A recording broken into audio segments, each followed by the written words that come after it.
Like کریں، subscribe کریں اور بیل آئیکن کو ضرور دبائیں تاکہ آنے والے ویڈیوز اب تک سب سے پہلے پہنچے۔ شاید ہی تلاش کرنے پر بہت کم مسلمان سچ بولنے والے آپ کو ملیں گے۔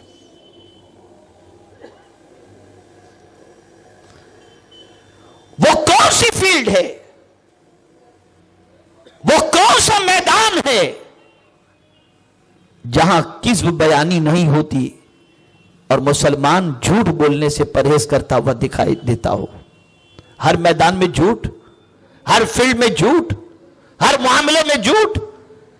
آپ جانتے ہیں پیغمبر رحمت صلی اللہ تعالی علیہ وسلم سے ایک صحابی نے پوچھا، یا رسول اللہ صلی اللہ علیہ وسلم کیا مسلمان زنا کر سکتا ہے؟ سرکار نے فرمایا ہاں۔ وہ صحابی پوچھتے کیا مسلمان بزدل ہو سکتا ہے؟ سرکار نے فرمایا ہاں۔ پھر وہ پوچھتے ہیں سرکار مسلمان جھوٹا ہو سکتا ہے؟ سرکار نے فرمایا نہیں، جو مومن ہوگا وہ جھوٹ نہیں بولے گا۔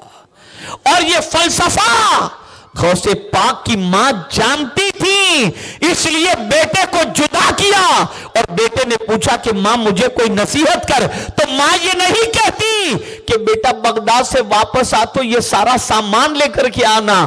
ماں ایک ہی بات کہتی ہے، بیٹے زندگی میں کبھی جھوٹ مت بولنا۔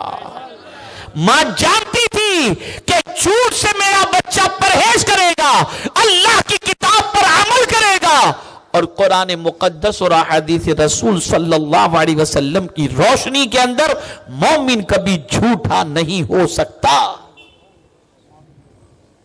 بڑی معذرت کے ساتھ بزنس کرنے والوں سے پوچھو، ان سے کہو کہ بھیا سچ بول کے کارو، ارے مولانا سچ بول کے تو چٹنی روٹی بھی نہیں مل پائے گی، یہ مسلمان کہہ رہا ہے،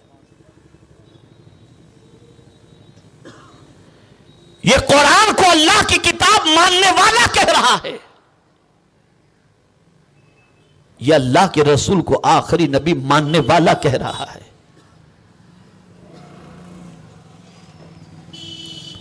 عقل مندی یہ سوچتا ہے کہ میں ابھی جھوٹ بولوں گا میرا مال بک جائے گا،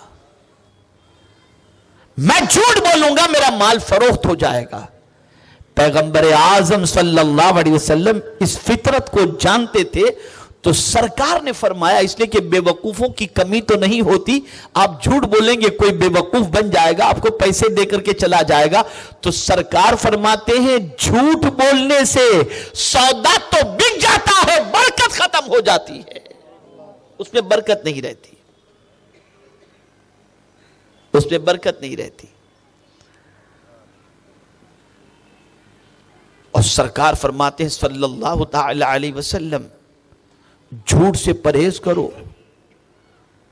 اس لیے کہ جھوٹ گناہ ہے، اور یہ ایسا گناہ ہے، اب یہ چھوٹا گناہ نہ سمجھیں آپ جھوٹ کو، سرکار فرماتے ہیں یہ ایسا گناہ ہے جو جہنم تک لے کر کے جاتا ہے، جہنم تک لے کر کے جاتا ہے۔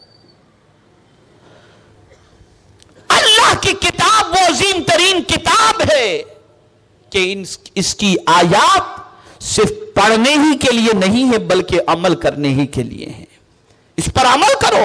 اتبعوا ما انزل الیکم من ربکم، جو کچھ تمہارے رب کی طرف سے تمہارے لیے نازل کیا گیا اس پر عمل کرو، اس کی پیروی کرو۔